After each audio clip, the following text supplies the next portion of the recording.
Salute, salute, salute. What it is, what it do, what's happening, man. It's Nocturnal Thoughts with a real quick video. Then I'm gonna get out the way. So, Berlanga, I was watching the interview on the sway of Berlanga. Post-fight, after he fought Canelo, he's kind of going on a tour. He's not going on the victory tour. He's going on a post-fight of the Face of Boxing tour. He's basically celebrating the fact that he was able to share the ring with Canelo and survive and compete. And for the simple fact of the matter is he just did better than what people gave him credit for initially.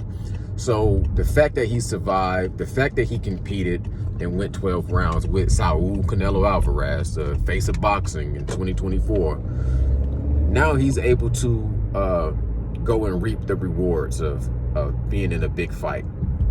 And I was listening to a few videos, and some people feel like he's at a point now that he is over celebrating, or he's being over celebrated. My thoughts on that. My thoughts on, is he being over celebrated for being a loser against Saul Canelo Alvarez? Well, whenever you compete against the absolute best, first of all, that says a lot about who is the best. And then it says a lot about the people that you compete with. At a point in time, whoever fought Mayweather, post Mayweather fighting De La Hoya, you know what I'm saying? Like, at a point in time, whoever fought De La Hoya, they going to get a lot of credit for fighting De La Hoya.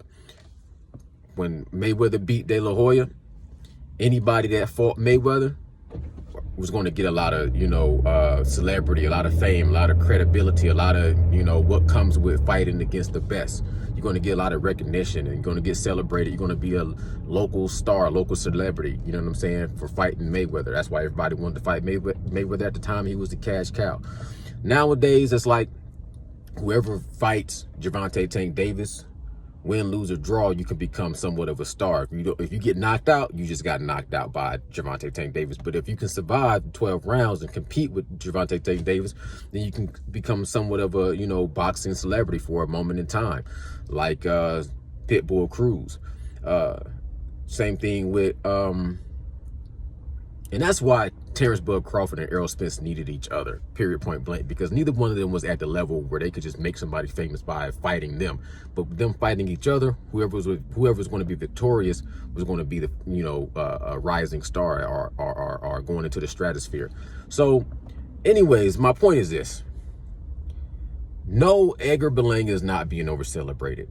It makes me think of, at a point in time, whoever fought, like, for example, Muhammad Ali.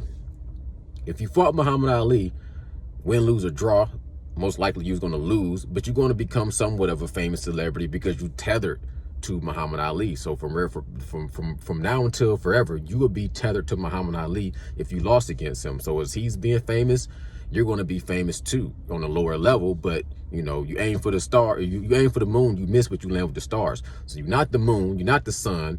Gervonta Tank Davis would be the sun. Canelo was the sun. Mayweather would be the sun, but you still land amongst the stars. So Berlanga is going to be a star. He missed the moon, he missed the sun, or Saturn or Mars or whatever the hell you're trying to hit, but he's going to be with the stars. Chuck Webner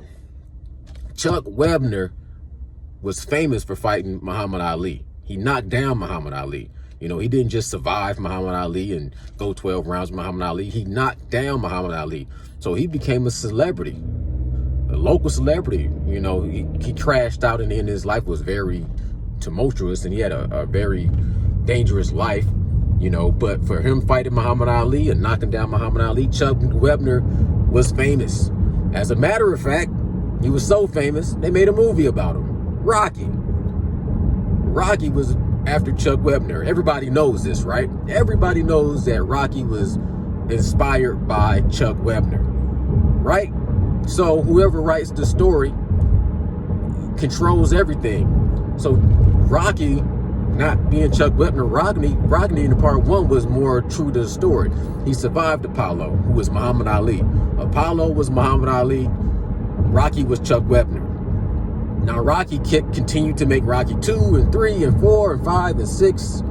But really, those movies were supposed to be Apollo movies.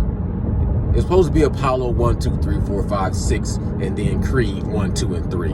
But it was Rocky. Rocky got the statue. Rocky got the fame.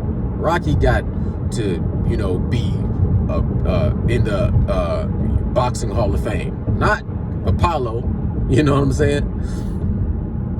Not Muhammad Ali being made movies about over and over and over again. So my thing is this. If you lose to Canelo, it's like being Chuck Wepner, losing to Muhammad Ali. You're going to be famous forever, just not on the highest level of the sport of boxing. You know what I'm saying? He won't be celebrated on the highest level of the sport of boxing because you lost. But you're going to be somewhat of a local celebrity, somewhat of a folk tale to your people, to the Puerto Rican people. You're going to be somewhat of a folk tale, and the story can get stretched. The story can get, you